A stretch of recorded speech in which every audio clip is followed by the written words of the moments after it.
The year just past was cloven. There were a raft of stories of the deepest seriousness and consequence. Then there were the others. I may best describe the division as such. One set of stories said the world was doomed. The other, surely, that it deserved to be. We had the deranged soap opera of America's #1 sitcom star, Charlie Sheen, going on his Torpedo of Truth tour to show the rest of us just how strange and weird it is to be Charlie Sheen. Some say it took their minds off global warming. Others argued it might be the cause. We had Oprah this year, she who gave the world Dr. Phil, for which there can be no forgiveness. Oprah retired from standard TV and now has her own channel. You could think of it as a form of benign quarantine. The world, between fits of Bieber and Gaga, also followed poor Lindsay Lohan in her various travails. The latter went from community service in a morgue to the cover of Playboy. Not as great a distance as some would think. Guilty of the crime. Michael Jackson's doctor was on interminable trial. One of the Republican candidates, a pizza tycoon, Herman Cain, had more allegations racked up against him for sexual harassment than Bill Clinton in his prime. Cain just wasn't as able to deflect from them as the randy semanticist. Finally, the Italian Prime Minister Silvio Berlusconi's carnal antics with high-priced call girls answered the question of our day. What would the world look like if Charlie Sheen took his Torpedo of Truth and entered politics? Well, maybe that's the kind of stuff we needed to distract us from the heavier messages. The world began 2011 shrouded in anxiety and gloom about its economy. And as 2011 approaches its turning point, things are, if anything, even more gloomy. Europe has been in extended turmoil for months, with successive countries crying for bailouts. Riots in Greece, Italy, and Spain. Great Britain is showing signs of walking away from the entire European project. The US is piling up deficits and debts that mankind quite literally has never seen before. Trillion is the new billion.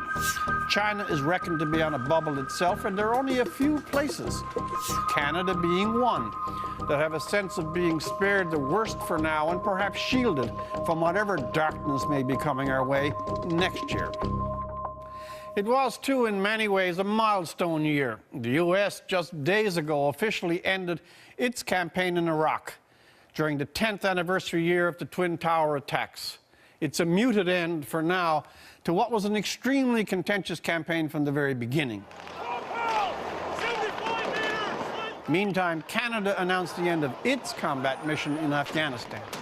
Domestically, both drawdowns are popular, though it's far from certain Iraq has the strength and political coherence to avoid violence, and Afghanistan's future, free of repression and the Taliban, is far, far from settled. Bravo! Bravo with me! Let's go! We're gonna find a way over! The Arab world, Egypt, Syria, Yemen, was roiled by protest and repression. The Syrian regime has slaughtered an estimated 5,000 of its citizens. Egypt, though it deposed Mubarak, remains turbulent at year's end. Libya's Muammar Gaddafi brought ruin on himself by his defiance of world opinion and for threatening the lives of Libyan citizens. A coalition of which Canada was a party and a Canadian general the head brought an end to his rule. The rebels they supported brought an end to his life. And what was very likely the most intense, largest, and expensive manhunt in human history ended this year with a SEAL raid on a compound in Pakistan and the execution of one of the great mass murderers of this or any other time, Osama bin Laden, from cave to compound to forgotten dust. We were reminded, too, in 2011 that nature is not all songbirds and sunsets. Its devastations are almost immeasurable. Japan endured a great natural disaster, a tsunami that ripped through that island country. Japanese authorities said it was by far the worst calamity since the Second World War, its toughest and deepest crisis. Here in Canada, we had a story that mixed elements of tragedy and triumph. NDP leader Jack Layton, coming out of treatment for cancer, took on a full election campaign.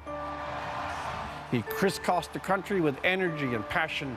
The result, the NDP's biggest win ever.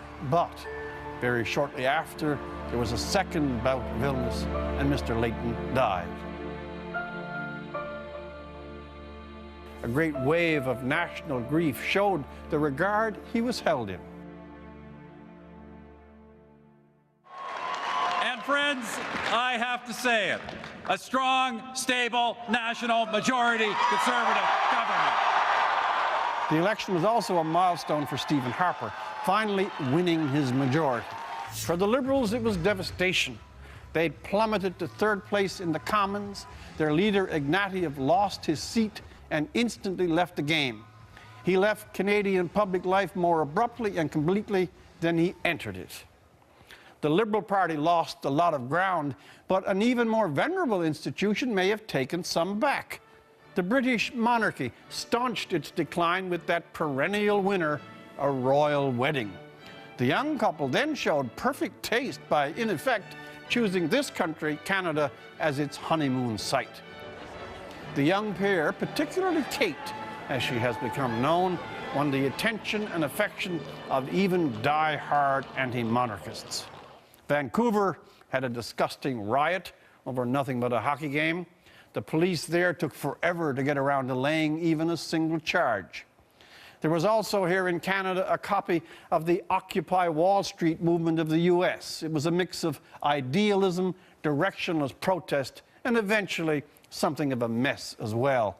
By year's end, it led only a stammering existence in a few cities. 2011 ended with the passing of two who have left their mark on the times and in their separate ways remind us always of freedom and debate. A great and tireless polemicist, Christopher Hitchens, and a man who was an ornament to elegance and reason in politics, the playwright-statesman Václav Havel. And right at year's end, the world waved an eager goodbye to one who specialized in manufacturing hell on earth, the last of the totalitarian communist dictators, Kim Jong-il. As 2012 beckons, despite the roiling waters of international finance, Canada remains more composed, less exposed than most countries. Our parliament is not elegant. Question period is more naked lunch these days than Jane Austen, but who expects otherwise? And oh yes, in 2011, they found a particle that then the speed of light. That would be me, fleeing whatever movie James Cameron has yet to make. For The National, I'm Rex Murphy.